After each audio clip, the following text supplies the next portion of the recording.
Hey everybody, I am back with another video. This is episode 3 of Worst Roommates Ever Marathon Man.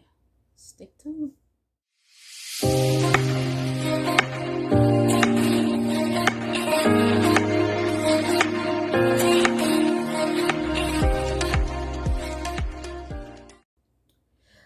Okay, you guys, I am back with another video. Thank you guys for tuning in to another video from your girl, Cylindra Naylee. And yeah, this video is for the third episode of Worst Roommates Ever. I am doing videos on the series that is on Netflix. So if you haven't seen my other two videos, please go check those out and check out what your girl think, whatever the case may be. If you are new to my channel, welcome. Thank you so much for tuning in. Please don't forget to like, comment, and subscribe. And if you already are a subscriber, thank you so much for your continuous support. Eventually I'm going to come up with a type of name for my followers, whatever the case may be. I haven't thought of anything just yet, but if you guys have any ideas of what I should call you guys as my special friends, special people, then just let me know. So yeah, now that I got that out the way, let's get into this review. And while I'm reviewing, I'm going to be eating some tuna fish and crackers because I haven't had nothing to eat all day. And yes, I have my hat on my head because I just have not been doing my hair and I just ain't feel like taking it off. But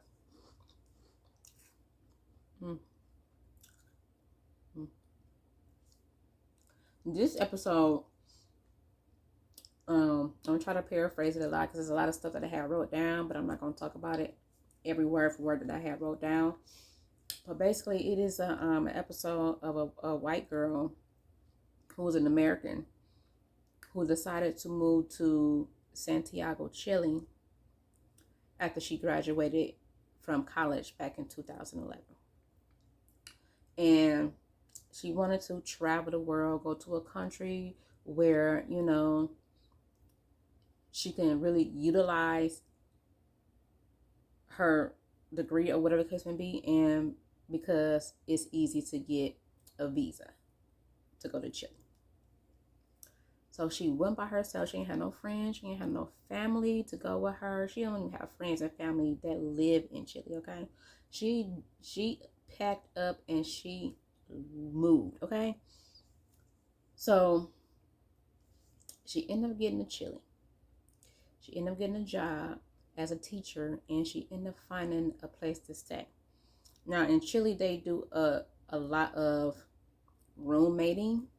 So this particular place, it was a good 4 or 5 people who were living in this house. So she met this girl who told her about the room or whatever the case may be. So she came and she took the room, whatever the case may be. Now, Callie, she's the victim, and you're going to know why she's the victim. And then there's this guy named Yusuf who has been there in that room or, in that house with them for a while, who's the oldest out of everybody that's in the house, okay? Yusuf is a true con artist. They don't know it yet, but he's a true con artist. And he played nice to get you in his good graces. I know you know how that those people are, those con artists. They know the right things to say, the right emotions to evoke to get you in, to get you comfortable, to trust in them, and so that they can use you for their agendas. Okay, so her first day there, he like, yeah, we're gonna throw you a party to welcome you to the house, whatever the case may be. He went out, bought groceries, did all this. Like, he really, really doing it big, okay? And I guess he was doing that because he was trying to see if he can get her into, his good graces. This is a newbie. She don't really know me for real, for real. So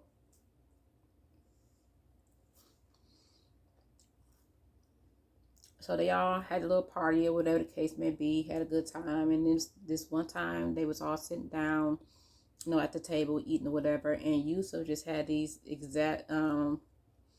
stories about him being part of the what is it, the Denmark secret force or something like that, where he helps to protect and defend people who are trying to get kidnapped. And he wanted to let it be known that he doesn't attack anybody. He's just there to defend and protect. And so Callie, she just really wasn't feeling his story, because she felt like it was like a badge of honor, like he was really, really basking in it, as if it was something that he really, really enjoyed doing or whatever. And she just pretty much, I just think you're over exaggerating a little bit, whatever. And at that moment, that's when Yusuf decided that he did not like Callie, because after that moment, their interactions with each other changed. It started getting weird.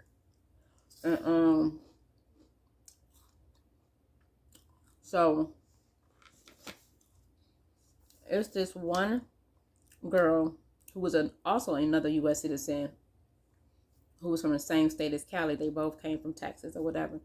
And she ended up moving into the house with her, with them as well. And I'm like, okay, well, that's good. Now that she has somebody that can speak really good English, and you know what I'm saying, she has somebody now. So they clicked really, really, really, really good.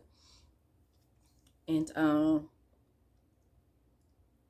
so everybody was asking, why were they all in Chile or whatever. So everybody was giving their reasons why they came to Chile, whatnot. And Yusuf was like, yeah, I'm here to run in the desert race or whatever the case may be, for a marathon or whatever. And however, nobody has ever seen him train. Nobody has ever seen him work out. But it looked like he partook in that or whatever. So let's fast forward a little bit. It was a particular time where it got really, really cold in Chile. So the house was cold. There was no heat, no water or anything like that. So Molly, that's her name, the other U.S. girl, Molly and Callie decided that they wanted to go and find somewhere else to live. And Yusuf jumped to the opportunity to tell them, well, I have this property, this apartment building that I just purchased here in Chile, and you guys, I can rent it out to you guys or whatever. And they think like, well, how are you renting out anything? You're not even a citizen here. And he's like, well, I just like to invest in, real estate. But I said, he's spitting a real good game, y'all. So, Callie, she's still like, whatever, but she said she was ready to go. So her and Molly put their money together and gave him first month rent and security deposit. And he kept stalling on when they can go and get the keys or whatever the case may be. At this point, Yusuf is borrowing money from everybody else in the house, and he is not paying them back. Now let's go to the flip side of this. Yusuf got in contact with a guy named Mahar, I think that's how you pronounce it, who is over the Denmark, it's a Denmark something network. And he played it really, really good. He told them that he was Palestine, and he was from Denmark. He lived in Denmark and everything like that. And he wanted to run in races or whatever, and he needed funds for that. And so, being the operator of that network that Mahar was, we got somebody that's going to run for the country, run for the race, whatever. So let me help him out. Set him up a social media page and allow for people to contribute to the goal. At first, he wanted like $4,000 in Denmark money or whatever. He met the goal, and then Yusuf got an attitude. He said, "No, that's not enough. I want $40,000 in Denmark money." Okay. And at that moment, Mahar knew that his tone changed. And when Mahar said, "You know what? I did what I can do for you. If you want more money, you're going to have to do it yourself, whatever. He switched his tone to being really, really nice. Like that's a narcissist. He bipolar, a narcissist, all the above. So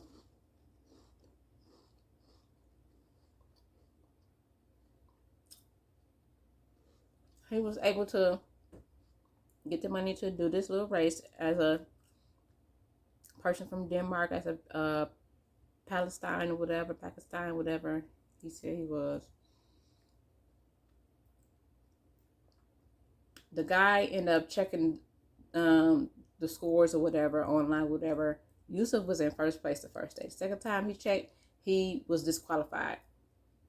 And Yusuf told this story about, oh, the doctors are Americans and they got it out for me and they don't want me to win. He played the race card, the discrimination card, really, really, really, really good, which made Mayhart go harder for him even more. Now, in the midst of the situation with Callie, he has interacted with 2 or 3 other people and pretty much scammed them out of money as well. One guy named Dominic, he met up with Yusuf, they clicked or whatever, and Dominic decided to give him some money to whatever it is that Yusuf had told him. And they was going to run in races and all that type of stuff and travel, whatever. Dominic decided, he started sensing something wasn't right. He started getting suspicious. And he decided that he wanted to drop out of the race and go home, but he wanted Yusuf to give him his money. Okay. At this particular time, Yusuf contacted Mayhart to tell him to come to Brazil. I think it was Brazil, for all the festivities and everything like that. And so, he did, got there, whatever. And Yusuf had so much activities going on that he did not have time to really sit down and talk to Yusuf about what's going on with him or whatever, because he got disqualified from another race again because of his leg again. And so Mayhart got a little frustrated and he reached out to Dominic, because Dominic has been with him the most. Reached out to Dominic and said, we need to talk. Dominic snitched on his ass. Dominic snitched on his ass and told him what's what. And they both felt stupid because they both gave him money, but how would you know? He played a good ass hand. And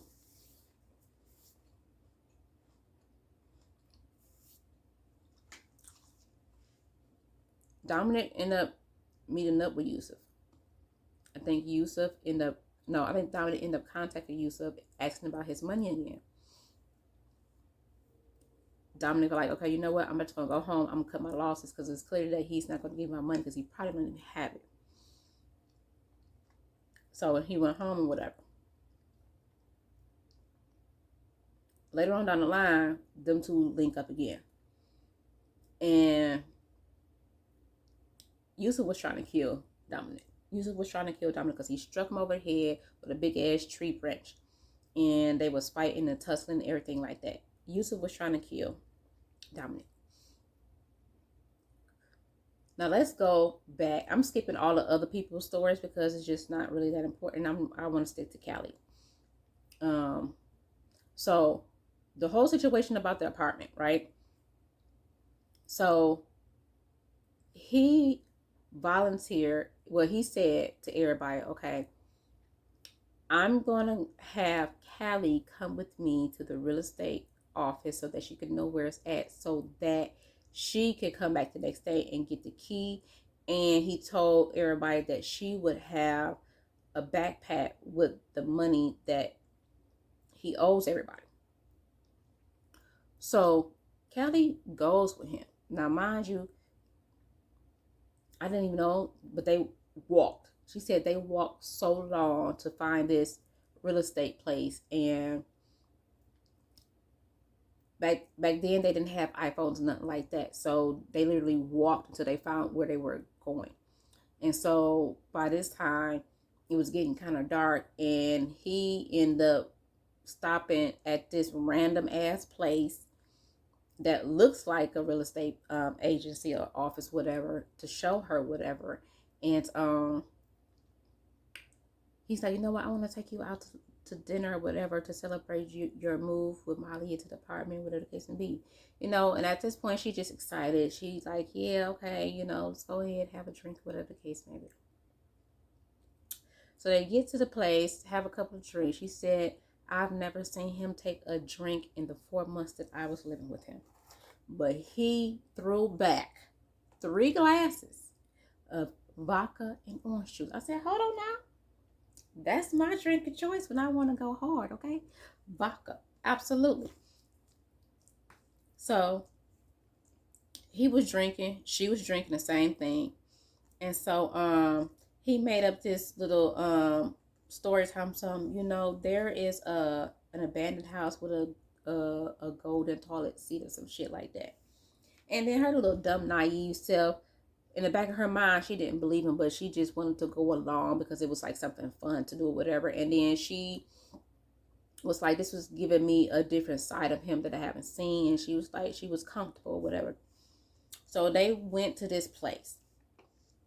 It wasn't even no abandoned house, y'all. It was supposed to have been burnt down or abandoned. He took her to an abandoned tire shop, okay? An abandoned tire shop. And do you know this nut decided to follow him in there? This is at night. He had to pry open something that was covering the door just to get in the place. And you still gonna follow him in there? So she followed him in there. She's like, okay, it's just a regular ass toilet in here. But in the back of your mind, you knew that it wasn't no real motherfucking golden toilet. You think it was gonna be a golden seat toilet in an abandoned place like that? Like, come on, be for real, girl. So she tried to leave, and he knocked her ass upside her motherfucking head, gave her a real big gush in her head, and knocked her ass out and strangled her until she passed the fuck out. Well,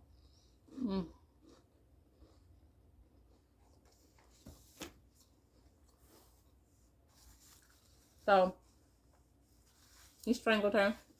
She was passed out. He had wrapped her up real tight in this tarp and threw ash and dirt all over. Like, he literally buried her ass alive.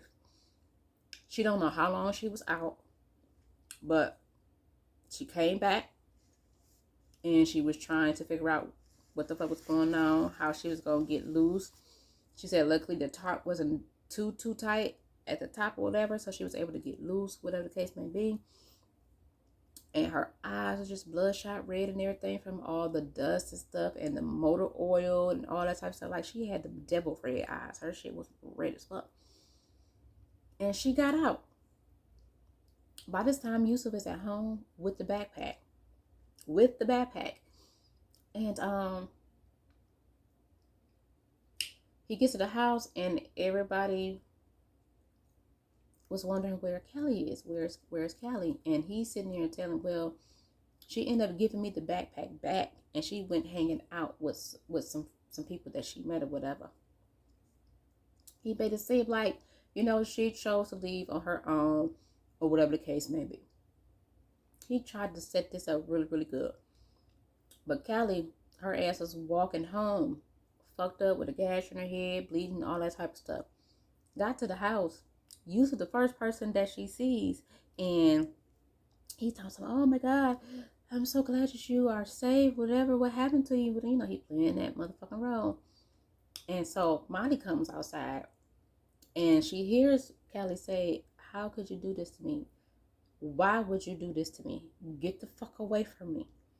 And she started crying to Molly, whatever. So Molly took her upstairs to help her get cleaned up, whatever. And that's when she saw the gash in her head. And Molly said, you know what, we're going to the emergency. We're going to the hospital to get you checked out.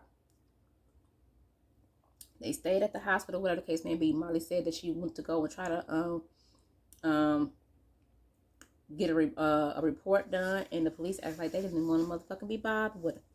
That's how they are in them countries, especially dealing with women. They don't look at you as being equal to them. They looking at you like whatever happened, you motherfucking deserve it. So they really wasn't no help. And so Callie was speaking in riddles or whatever, and she pretty much told Molly, like, he tried to kill me. He literally tried to kill me, and told him what happened. She's like, and I believe him. I believe him. So by this time, Yusuf decided that he wanted to fucking dip and try to lead the country or whatever. And at this time, the story about Callie's situation, then went nationwide or whatever, and it was an attorney. I guess she was like a new attorney or whatever, and she wanted to take on this case. She wanted to help Callie or whatever because she thought it would be good experience, whatever. So she did what she needed to do to try to get warrants and all that type of stuff. And by that time, he was already gone. Still in Chile because he didn't have a passport. So that gave them a little bit more time to go ahead and hunt his ass down. Now, this is where Yusuf fucked up. Yusuf fucked up because he was in the same car as the person that he told to go and get the wire money that his friend had sent him for a passport. They was tracking him. So they arrested him. 2012, he had his trial hearing. The judge found him guilty of attempted murder and gave, y'all know what, how long the judge gave his ass?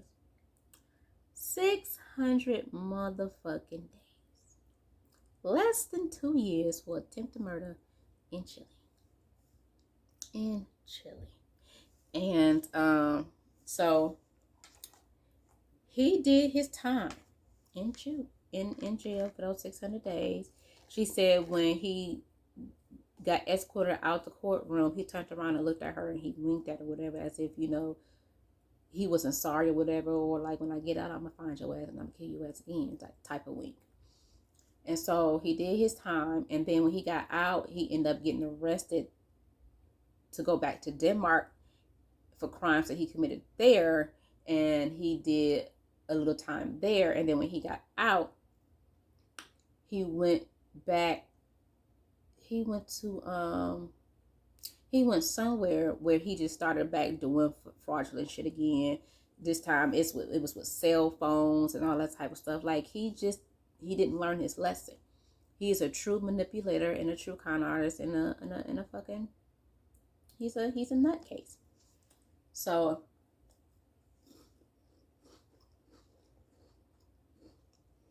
I'm sorry, y'all, this is so good.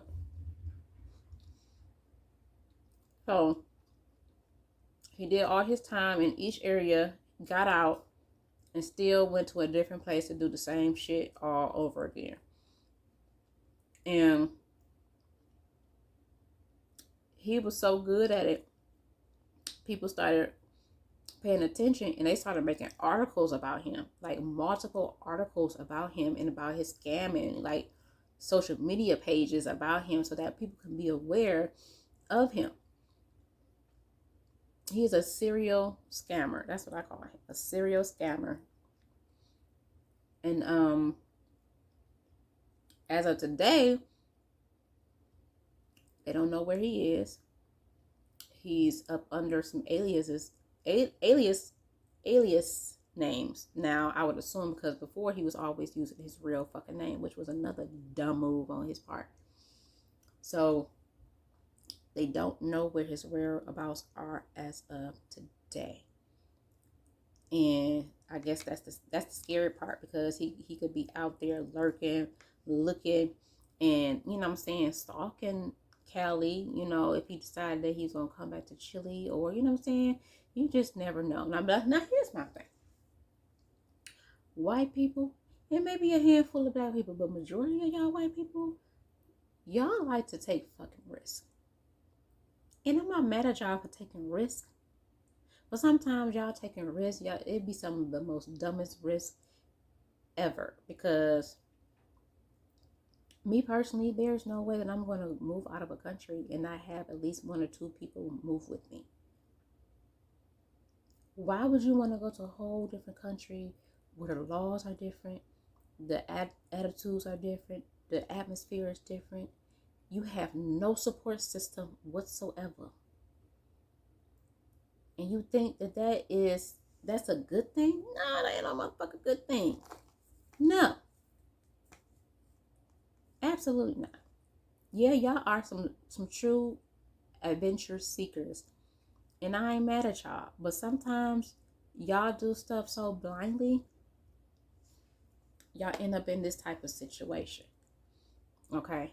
Now here's my thing with Khaled.